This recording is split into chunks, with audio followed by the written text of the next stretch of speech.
बिस्मिल्लाहिर्रहमानिर्रहीम। नाज़रीन अस्सलाम वालेकुम। आप देख रहे हैं CNN उर्दू में सबसे पहले डिग्री तनाज़ा केस जस्टिस जंगीरी खुद अदालत पेश हो गए। जस्टिस सरफराज डोगर पर एतराज आए। उन्होंने उन्होंने कहा, मुझे आपसे इंसाफ की तवक्को नहीं। केस 11 जजेस में से किसी एक को और को भेज दें और मुझे वक्त दिया जाए, मैं रिकॉर्ड से देख कर दलाइल दूं। जस्टिस तारक जंगीरी के इस्लामाबाद हाई कोर्ट में दलाइल।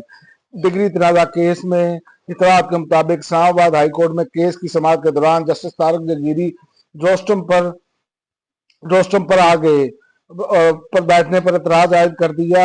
इतलात के मुताबिक उन्होंने कहा कि चीफ जस्टिस सरफराज डोगर ने रोस्टम पर आए तमाम वकला को वापस अपने हिस्सों पर जाने का कहा और रिमार्क्स दिए कि जस्टिस जंगीरी साहब आए हुए हैं, प्लीज आप बैठ जाएं। जस्टिस जंगीरी ने अपने दलाइल में कहा कि मुझे रात को नोटिस मिला, मुझे वक्त चाहिए। आज जब आप कायम मकाम चीफ जस्टिस थे तो मैंने आपके खिलाफ दरख्वास्त दी थी। ज़ाब्ता इखलाक है कि आप भी जज हैं, मैं भी जज हूँ। और इसके अलावा पाकिस्तान नेवी का बहरा अरब में फिजा तक मार करने वाले मिसाइल का के फायर पावर का मुजाहरा, इंतहाई मैनोरेबल फजाई दाब को कामयाबी से निशाना बनाया गया। Commander Pakistan flag rear admiral Abdul Munib ने पाक बैरियर के फ्लैट यूनिट पर इस लाइव फायरिंग का मुशाहिदा किया और खैबर पख्तूनख्वा में सिक्योरिटी फोर्सेस की कार्रवाइयां। भारतीय हिमायत याफ्ता 13 दहशतगर्द हलाक होने वालों में तमाम भारतीय प्रॉक्सीज के फितना ख्वारिज से ताल्लुक रखते थे। इलाके में दहशतगर्दाना सरगर्मियों में मुलव्वस थे ISPR। और सिडनी बीच फायरिंग, लाखों की तादाद 16 हो गई। हमला आवर बाप बेटा निकले, ऑस्ट्रेलिया में शौक का ऐलान। फायरिंग में मुलव्वस बाप बेटा का काफी अरसा से ऑस्ट्रेलिया में मुकीम थे। ताहम दोनों अफराद के पस मंजर से मुतल्लिक मजीद तफसीलात फिलहाल फराहम नहीं की जा सकती। पुलिस हकाम ऑस्ट्रेलिया के शहर सिडनी में बीच पर फायरिंग के वाक़े में हलाकतों की तादाद 16 हो गई, जबकि दोनों हमलावरों की बतौर बाप बेटा तस्दीक हो गई। ऑस्ट्रेलियाई वजीर आजम ने मुल्क में कौमी शोक का ऐलान कर दिया। ऑस्ट्रेलिया के शहर सिडनी में बोंडाई बीच पर फायरिंग से हलाक अफराद की तादाद 16 हो चुकी है। 2 पुलिस एहलकारों और हमलावरों समेत 40 अफराद इस वक्त अस्पताल में जेर इलाज है। न्यू साउथ वेल्स पुलिस ने बताया कि साहिल पर यहूदियों की तकरीब के दौरान फायरिंग करने वाले दोनों हमलावर बाप बेटा थे, जिनमें से एक मारा गया और दूसरा शदीद जख्मी हालत में है। हलाक हमलावरों में शिनाख्त 50 साल के साजिद अकरम के नाम से हुई और जख्मी हमलावर की शिनाख्त 24 साल के नवीद अकरम के नाम से हुई। और अता तारण ने कहा, नवाज शरीफ की शख्सियत को नई नस्ल के जहनों में साजिश के तहत मनफी अंदाज में पेश किया गया। नई नस्ल के जहनों में एक जहर भरा गया, उबाम पैदा किए गए।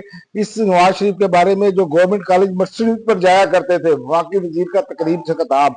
वाकई वजीर इत्तलात नशरियात अता तारण का कहना है कि नवाज शरीफ की शख्सियत को नई नस्ल के जहनों में साजिश के तहत मनफी अंदाज में पेश किया गया है। तकरीब से खिताब करते हुए उन्होंने कहा, मियां नवाज शरीफ की सियासत आने से पहले बाद में उनकी शख्सियत और हालात को नई नस्ल की जहनों में साजिश के तहत मनफी अंदाज में पेश किया गया।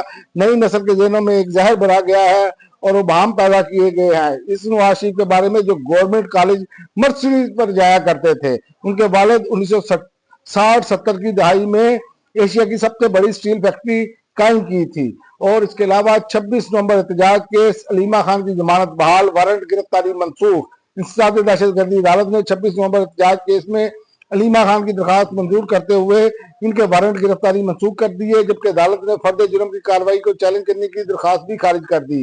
और इसके अलावा स्टॉक मार्केट का अरूज, फैक्ट्रियां जवाल का शिकार। पाकिस्तान के स्टॉक मार्केट के लिए ये साल गैर मामूली रहा, जहां बेंचमार्क के KSE 100 इंडेक्स में तकरीबन 40% इजाफा हुआ, जो खित्ते के बेहतर मंडियों से कई बेहतर कारकर्दगी है। लेकिन चंद 100 किलोमीटर शमाल की जानिब पंजाब, फैसलाबाद या गुजरावाला के सनती मराकज का रुख करें तो वहां की एक खौफनाक खामोशी छाई हुई है।